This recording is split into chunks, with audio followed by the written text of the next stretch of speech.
Hello everyone.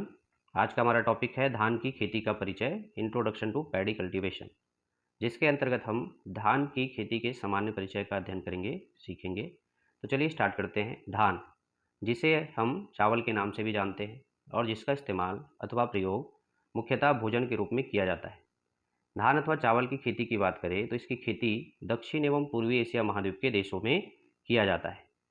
धान का खेत हमेशा सिंचित अवस्था में रहता है एवं फसल की खेती पानी से भरी परिस्थिति में ही किया जाता है।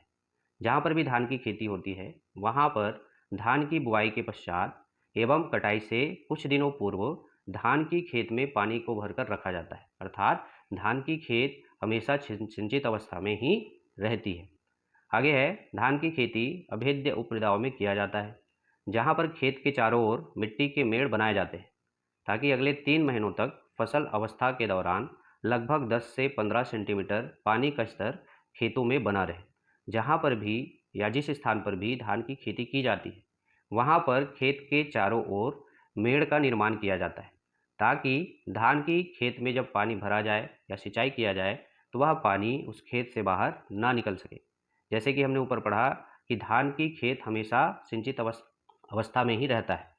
इसके लिए धान की खेत में पानी को भरे रखने के लिए मेड़ का होना अति आवश्यक हो जाता है। आगे चलते हैं। आगे हम लोग देखेंगे धान के पौधे से चावल का उत्पादन होता है। सभी जानते हैं कि धान की खेती क्यों की जाती है, तो चावल उत्पादित करने के लिए या चावल के उत्पादन के लिए धान की फसल की खेती की जाती है। यह चावल एक स्टार्च युक्त अनाज का दाना होता है। चावल में स्टार्च मौजूद होता है। आगे है, विश्व की लगभग आधी जनसंख्या, जिसमें संपूर्ण पूर्वी एवं दक्षिण पूर्वी एशिया महाद्वीप भी शामिल है, अपने मुख्य भोजन के रूप में चावल का उपभोग करते हैं। तो विश्व की लगभग आधी जनसंख्या चावल को अपने मुख्य भोजन के रूप में इस्तेमाल करते हैं। विश्व में कुल उत्पादित धान का 95% भाग मानवों द्वारा उपभोग कर लिया जाता है, अर्थात विश्व में सालाना जितना धान उत्पादित होता है उसका लगभग 95% भाग मानवों के द्वारा भोजन के रूप में उपभोग कर लिया जाता है। उगाए जाने वाले धान का पौधा, जिसका वैज्ञानिक नाम ओराइजा सटाइवा है, यह पोएसी कुल का एक वर्षीय घास वाला पौधा है। धान जो सामान्य तौर पे किसान उगाते हैं उसका वैज्ञानिक नाम ओराइजा सटाइवा है, जो कि पोएसी कुल से संबंधित एक पौधा होता है। आगे चलते हैं। आगे हम लोग देखेंगे धान की खेती का प्रारंभ आज से लगभग 15वीं एवं 20वीं सदी के आसपास हिमालय एवं तलहटी क्षेत्रों में हुई मानी जाती है। धान की खेती का प्रारंभ जो है आज से लगभग 15वीं से 20वीं सदी के आसपास हिमालय एवं तलहटी क्षेत्रों के आसपास के जो क्षेत्र है वहाँ पर हुआ माना जाता है। मानव इतिहास में धान की खेती के प्रारंभ को एक महत्वपूर्ण विकास चरण के रूप में माना जाता है। आगे है, चावल शब्द का सर्वप्रथम उल्लेख यजुर्वेद में देखने को मिलता है, जिसके उपरांत संस्कृत के कई ग्रंथों में इसका उल्लेख देखने को मिला है।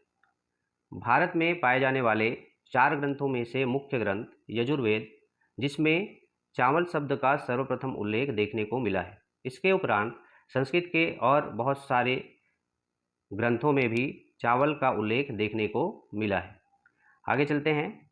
भारत देश में जनसंख्या का अधिकांश भाग चावल का मुख्य भोजन के रूप में उपभोग करते हैं।